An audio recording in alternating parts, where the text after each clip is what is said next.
Hey everyone, welcome to Nerds Talk. I'm Mike, And I'm Chris. and today we are doing a recap on the Gamescom opening night live stream that happened today. We wanted to kind of just give you our thoughts on what was announced, what we're excited for, what we're disappointed with, and kind of just kind of give you our thoughts. And with that being said, there was quite a bunch of games listed.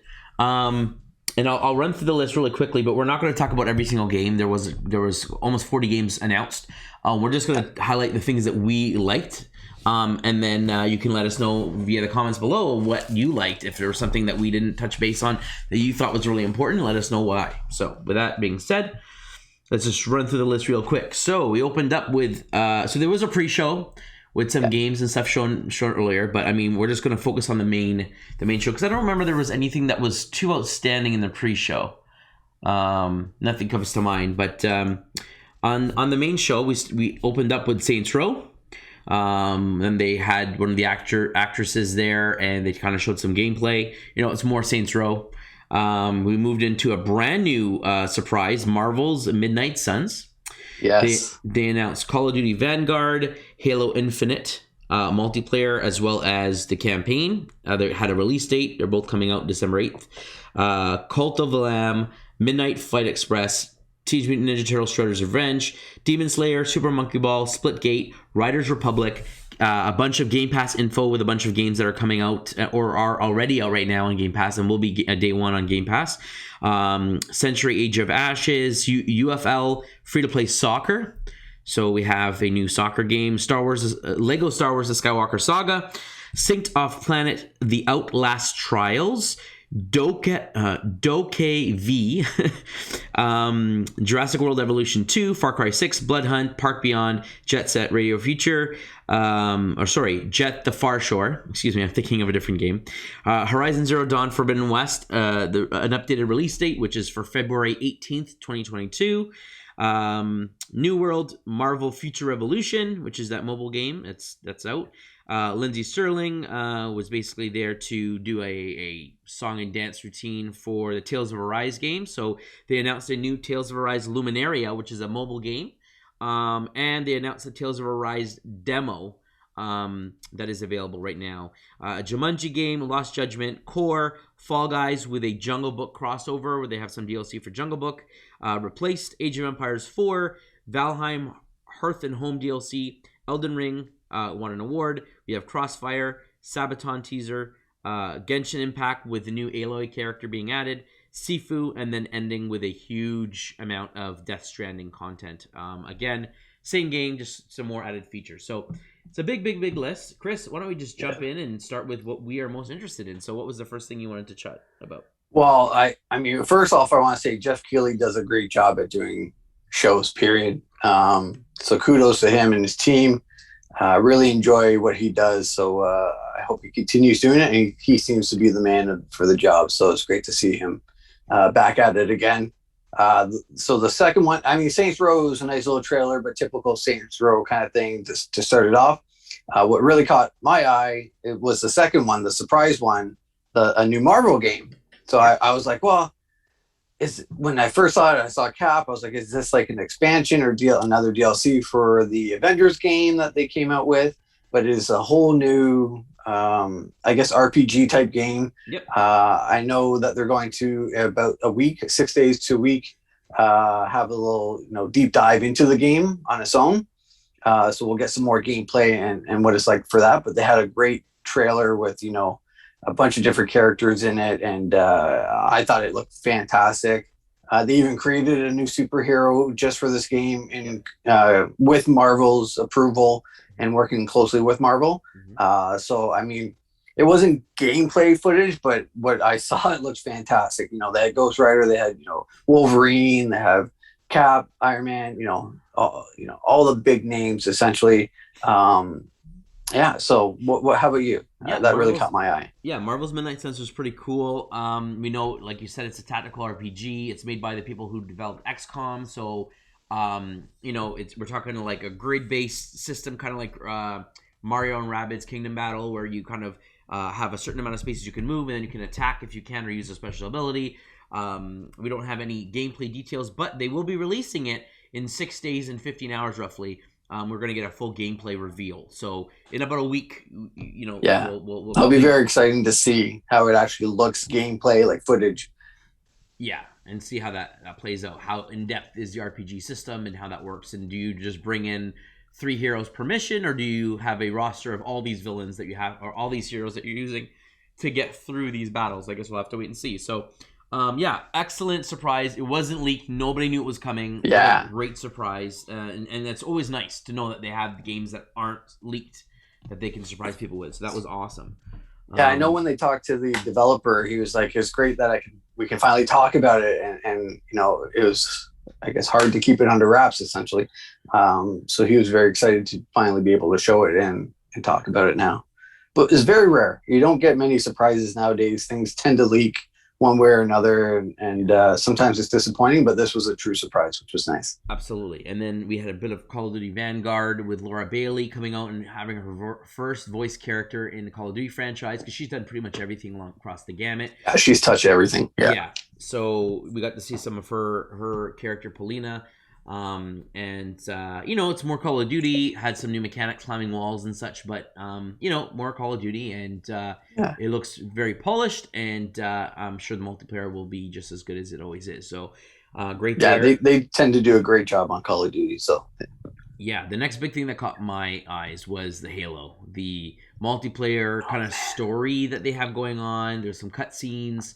They talked about season 1 or something like that, as in like there's going to be like story through the multiplayer, and like here's a restart, and then there's going to progress the story, and then while you're playing multiplayer rounds and fighting and stuff, there is purpose, there is like a reason behind it.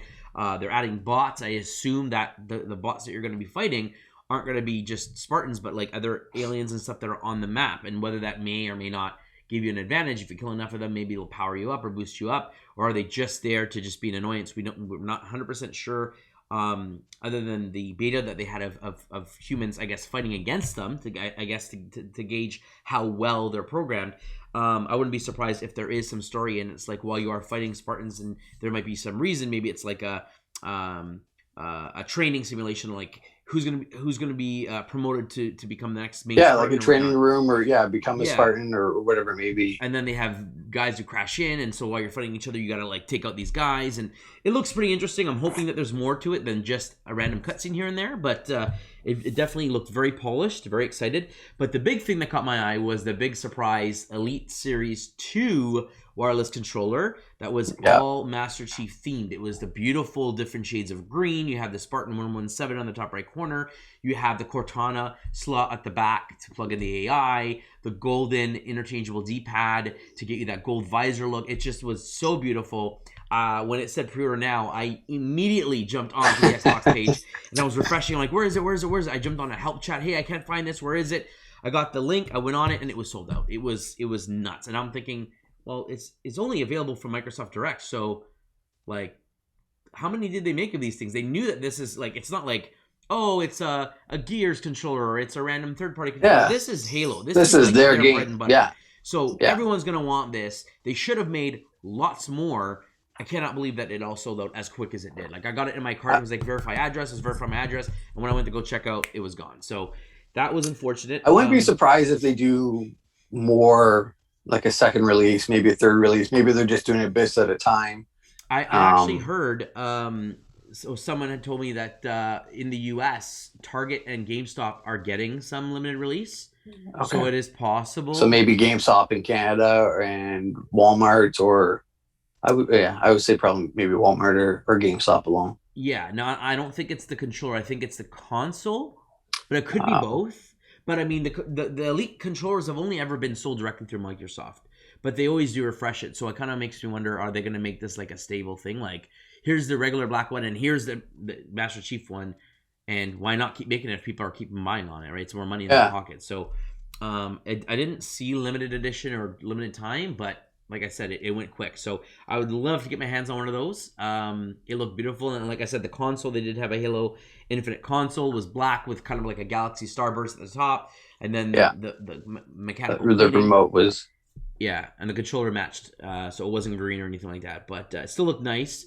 And again, the same thing. I added it to cart, and it was sold out so quick. Yeah, So like to get one of each of those would be so beautiful. Having different controllers so you can verify which one's which, yep, and that system looks so great too. So yeah, it's we'll have to great. see.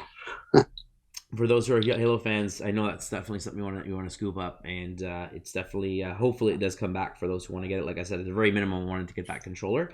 Even if I don't Yeah, get the Series X right away, having that controller in the back pocket would be great. Because it's going to work whenever I decide to pull the trigger on the Series X. So, so that they have that. And then yeah, I mean, what's your next big thing you want to talk about? the next thing I remember is Ninja Turtles. Yes. That popped up. I mean, I kept going online to see if they would release a date yet. They said, I think it was summer 2021 originally, or fall, or anyway, it was late 2021, I believe. They said that it was supposed to be released, but they never officially did a date. Nope. The gameplay looks awesome. They said they had a surprise character. And this character would be able to revive the turtles with pizza, which is, a different mechanic than, the previous arcade games and this style of game. So the surprise character was April O'Neil. Yep. And then they showed gameplay of her, and she wrecking. Can fight. Like, she's been trained as a Ninja Turtle. Basically, she's kicking and roundhouse kicks and backflips. Using her mic and her camera. Oh, yeah. And so it was great to see that.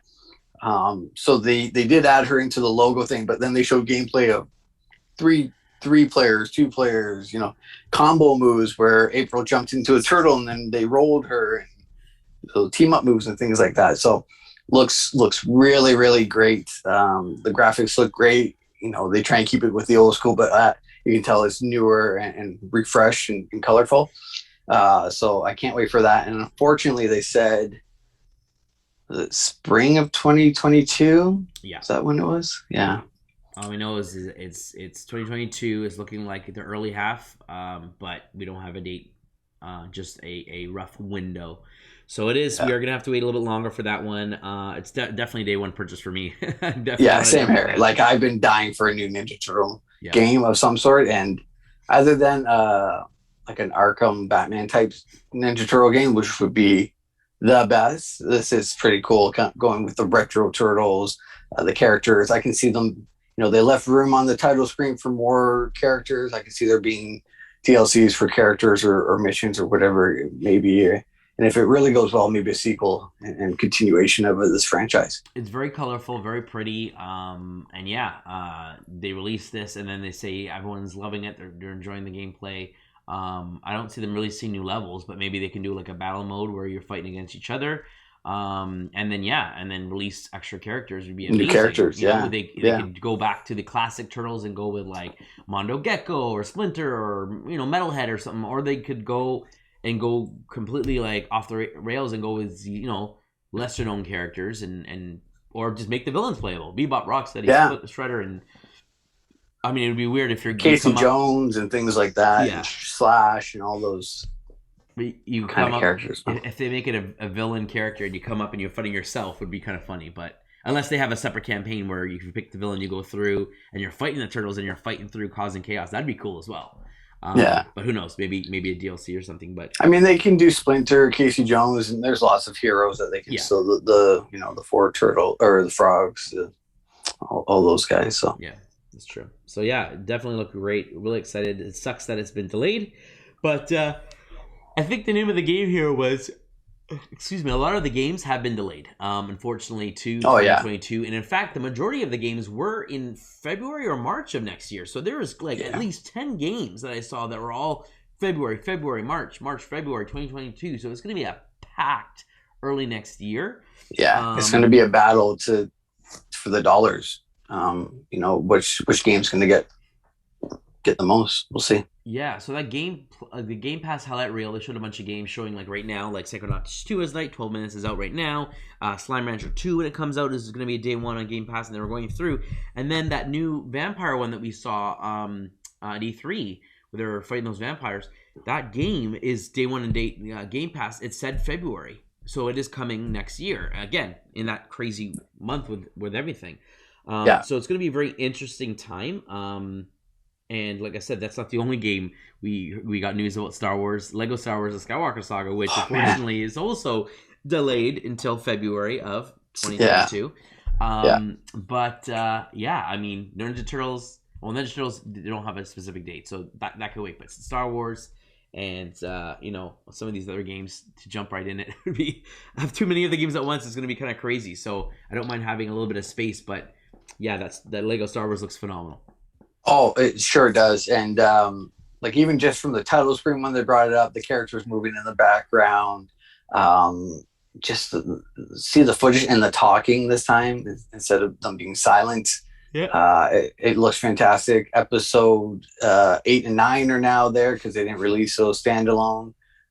So those are things. If you get the deluxe version, you can get 6 DLC packs with it as well. So 2 Mandalorians, Solo, Bad Batch, and other things. Rogue One, yeah. So those will be included as well. So I mean, it looks fantastic. I'm really looking forward to getting that too because I've only played a few of the Star Wars Lego games and enjoyed them, and my son as well, and my kids.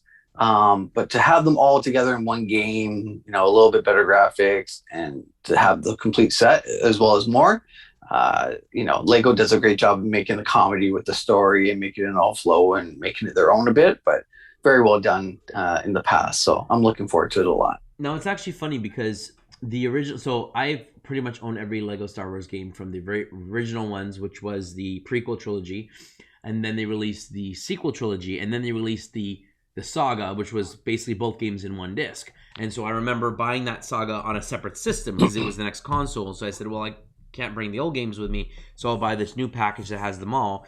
And the original games has a cool combo system where if you tap the lightsaber, or if you hold the button down, it would do a different move. So if you do like tap tap hold or tap hold tap, you would do different lightsaber like maneuvers and stuff, Combos and stuff, which was yeah. really fun.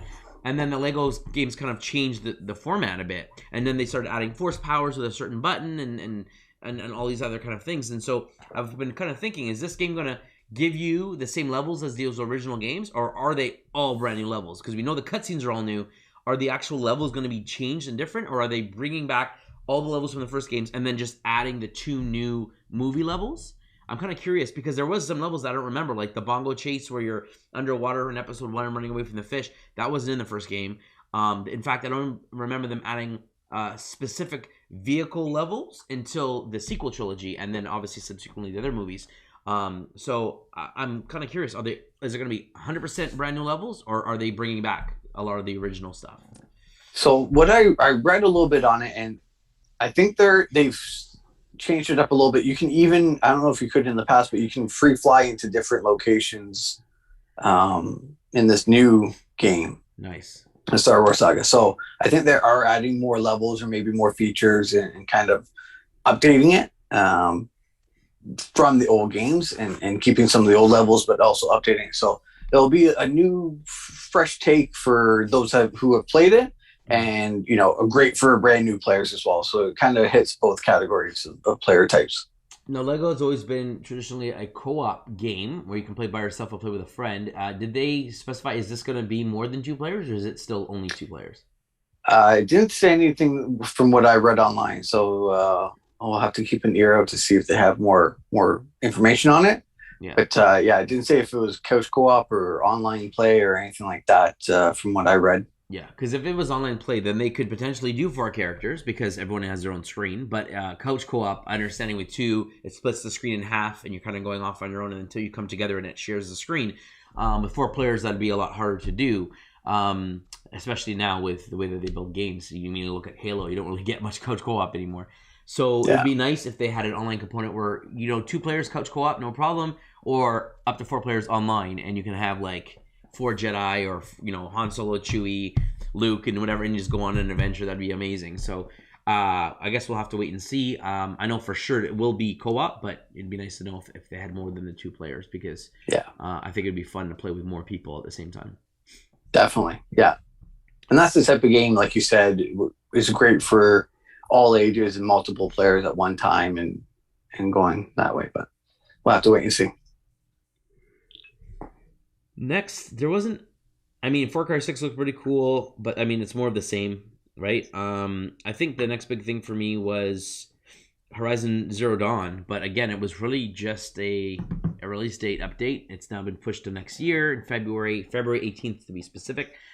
Yeah. So no new gameplay, nothing like that. And obviously at the end we got some Genshin Impact Forbidden Horizon crossover where you get Aloy and Genshin, but there wasn't anything that was as like, oh my gosh, as that Marvel surprise and the Ninja Turtles new character. Like they had some really amazing moments there. Yeah. Nothing else really spoke to me. I mean, I loved Age of Empires. Don't think I'll play it on an Xbox controller. That's something I'd prefer to play on a PC. Jumanji looked interesting, but again, there was no gameplay to understand. Like, I mean, it showed like one thing where you have like a rope and you're facing down a crocodile, and but the trailer showed like the board game, but is it like a roll the dice, go spaces, and then now there's like a mini game a la Mario Party, where Like a puzzle, yeah. Yeah, we don't know how it's gonna play out. But I mean, yeah, I mean, there wasn't much else that stood out to me. Like Jurassic World, the sequel one was typical. You build your park and then go from there. But yeah, nothing really new on my end either. But I thought the gameplay and the explanations and things were great, but not really games that I would play. But it might catch other people's eyes, obviously, and has a following. Yeah, I can't believe they spent as much time as they did on Death Stranding. I know that he's a big fan of Kojima. They're good friends, all that stuff. But it's not like it's a new game. It's the same game with, they added a racing mode. They added this booster, feature. Okay, but those who got the game, who are huge fans, who bought it right away, you think they're going to rebuy the game to replay the story with a couple of new features? Like, this is for the people who didn't jump in first place, like myself. Yeah. But again, after knowing what the game is, I don't really have an interest in it, unfortunately. Delivering packages around. I was surprised it got so popular. But I guess, it's not my type of game. Yeah. So they did spend quite a bit of time there. And then we got to see a little bit more of Sifu at the end. The guy, Kung Fu Man, who gets older as he dies. Yeah. That game looks interesting as well. Yeah. Great mechanics it looked like, from going back and forth and picking your opponent. Very fast paced, but it's a unique story of the more you die, the older you get. But yeah, it was nice to see an update on that as well. Yeah, and the other thing is that, going through the list, they did have quite a bit of stuff for different people. Like, you had the hardcore, like Halo, game. Call of Duty, a lot of these big Far Cry for the hardcore fans. And then you had stuff that were sprinkling, like Super Monkey Ball. The kids would go nuts for that. You had, what was it called? Fall Guys with the Jungle Book collaboration, Disney. And again, more for the people who like those styles of games, for the kids and whatnot. Yeah. You have those who are big on the mobile games, and you have like games like Genshin Impact. You have the Marvel. The Marvel, yeah, we didn't speak about that actually. Yeah, that's out now. That's out officially now. Yeah, very multiversey, typical Marvels. It's the way they're going right now. Mm-hmm. Look cool. I'm going to give it a go and try it out and see what it's all about. But so I've downloaded that. Haven't played it yet, but I've seen some trailers before this one, and it looks pretty good. Yeah, it was funny because Microsoft did their stream conference thing yesterday, where they basically showcased about 10-ish games, and the majority of it at the end was Horizon, and they focused a bit on Flight Simulator, which the Top Gun DLC is going to be pushed until day and date with the movie release, which is in November. So it was a lot of kind of like, this is kind of what we've got going on. Here's what some of the studios are up to. Nothing that was phenomenal for me. I'm not a racing fan, and Flight Sim looks cool, but it wasn't something, the Top Gun thing would have me a lot more interested than just a standard Flight Sim. So there wasn't anything that was, absolutely phenomenal.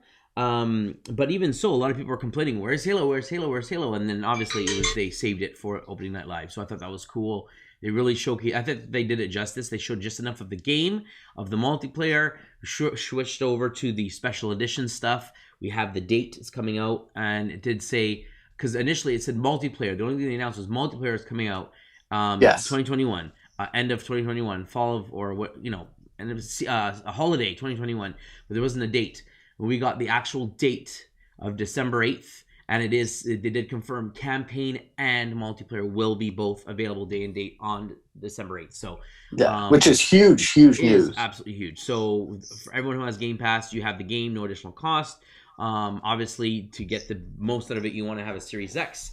I myself still have the Xbox One X, and I've been going to wait for a really good deal on the Series X, or like I said, a super amazing special edition console for me to pay that price. But with that being said, I can still play it on my Xbox One. It will work. It's backwards compatible. And if you want to get those high-end 4K graphics, you can stream it via xCloud, because the Xbox One X can't run at the frames and stuff. So you could technically stream it that way, or play a lower res version on your Xbox One X. So I still have access to it. You want to play on your phone, play on your TV, play on your computer, you have it, right? So that's going to be an amazing thing. And I don't think there's anything else in December game-wise that comes to mind. No, which is good for the Christmas time, unless there's a surprise announcement by, Sony or Nintendo. Xbox seems to be the one where maybe the kids are asking for, knowing that Halo's coming out, the new system finally upgrading. We thought Halo might come out last holiday season, and be a big, day and date kind of with the Xbox when it came out, and a big Christmas seller. Luckily, both Sony and Xbox had no issue selling out right away every time they release. So they didn't need that. But, this Christmas, it might be just Xbox on some Christmas lists, and might be hard for some parents to get, but that might help out Xbox quite a bit, and Microsoft. Yep, and I think, if you look at Nintendo's roster, you got Metroid Dread, you have Pokemon Diamond and Pearl remakes in November, and then, of course, you have in January the Arceus. Yes, and that's going to be really good. Yeah, I don't remember any huge game bringing to December. I'm sure there's something, but I don't remember it being like a huge Nintendo amazing franchise or something. Nor do I. So, and then Sony, again, Horizon was supposed to be their big game this year. It's funny because last year, when they showcased all their games at the end of the year, they talked about Horizon and God of War 2021. Nobody believed God of War was going to come out this year. But we all sure as heck thought, Horizon is going to be next year, and then the year after will be God of War, and then Spider-Man, if we're lucky, end of next year, or in 2023. Well, here we go. Horizon's been pushed. God of War obviously has been pushed, and Spider-Man is nowhere in sight. So we've pretty much, Ghost of Tsushima's director's cut is kind of what they're banking on. Reselling that game to PS5 with the better graphics, the new island and stuff like that, and the third-party stuff, right? You have a lot of these third-party games that are going to be available, Far Cry and all that kind of stuff that's going to be out in November. So you have these other games that you can play on their systems, and I guess that's going to be enough. They're hoping that'll be enough to kind of keep pushing through. I think Sony has outsold Xbox once again with their PS5 sales to Series X. But with that being said, Microsoft doesn't just look at console sales; they look at Game Pass subscriptions, and they are doing a phenomenal job of Game Pass subscriptions that is consistently on the rise. With all these new acquisitions and new games being talked about, they also talked about Starfield, day and date, next year, right, on Game Pass. So Microsoft definitely has their ducks in a row. There is rumors of another studio acquisition, and I wouldn't be surprised to see one or two timed exclusives arrive on the Xbox, whether that be a Star Wars title or not. I wouldn't be surprised to see something else to kind of push you to go to the Xbox. And I think Sony's really going to have to step up their game devs and try to get them back on track. COVID's been around for more than a year now. These devs should have figured it out. I mean, working on a computer at the office or working on a computer at home, computer's a computer. There shouldn't be a big issue there. And as far as collaboration, Zoom calls aren't the same thing as being next to each other. But again, you can send files. It is computer files. You can send them. You can torrent them. You can do all sorts of things, sending information back and forth. So there should be a way for them to have figured it out by now, and things should be, not consistently being delayed anymore. Like, this is kind of the norm for the next little while. I think after the first 3 to 6 months, they should have figured out how to do it and kind of gone forward. The fact that we still have people, COVID's done this, and we're still, we got to push. I'm like, come on, get your act together. Like, things are, like, so many other companies have had to make the shift, and, they're doing business. They've figured it out. They've gotten the technology in place. Like, it just seems like just another excuse, because if it wasn't for COVID and they were delaying the game, it would just be it's not ready. So I think that they're just using COVID as a scapegoat to help take more time to get their games, that much better, which we all love as gamers, right? We want to get a better product, but the fact is a lot of these games that still come out, even after delays, sometimes still have day one updates, still have bugs and issues. I mean, look at Cyberpunk, right? Still have issues. So it is what it is. What are you going to do at this point, right? Yeah. But I've been impressed that Microsoft's been more focused on their software than, like you said, than their actual systems, which is so smart. You get people hooked on your software using all your they get the monthly subscriptions as well, and they're pretty penny as well. So, and the system's just a one-time kind of buyout. So it was much smarter for them. Maybe they are less in the console game, but I can see them catching up over time. Yeah, absolutely. And I think at this point, they definitely are the underdogs, but I don't think it'll be that way for long. Well, Sony does have a huge slate of amazing games, like first-party games that they have in their repertoire. Microsoft is more and more increasing that with all of their studio acquisitions. Bethesda now, like, they have so many things that are in their pocket. But the exciting thing is, they announced Fable. We haven't heard from it for a while, but that's going to be a Game Pass game. That's going to be out in the next 2 years ish. So, like, it's exciting. Like, there's a lot of stuff that we can still see from Microsoft. And now with the Star Wars IP being sent out to a bunch of different studios, it's kind of free for all now. For sure Microsoft's going to try to get one of their studios on that Star Wars. You need the extra funding, no problem, we'll do it. An Xbox exclusive Star Wars game, yeah, that's going to be mad money. That's going to be like, yep, I'm going to subscribe, or I'm going to buy the system, or I'm going to do whatever it takes to get that. So that would be a huge get for them. And who knows, maybe they'll get in bed with Warner Brothers and want to get a DC exclusive or timed exclusive on their system to kind of, you're not going to get the Spider-Man game, that's Sony, but the Avengers is available. Why not try to get a DC and try to get an exclusivity there? It's possible. Yeah, definitely.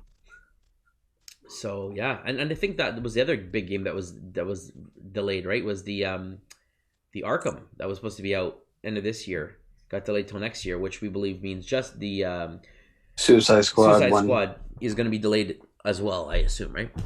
Yeah, I believe so. Yeah, but both I was looking forward to. Yeah, absolutely. Well, there you have it, folks. That's our thoughts on Gamescom Opening Night Live, the games that we were most excited for, the overall thought of the show.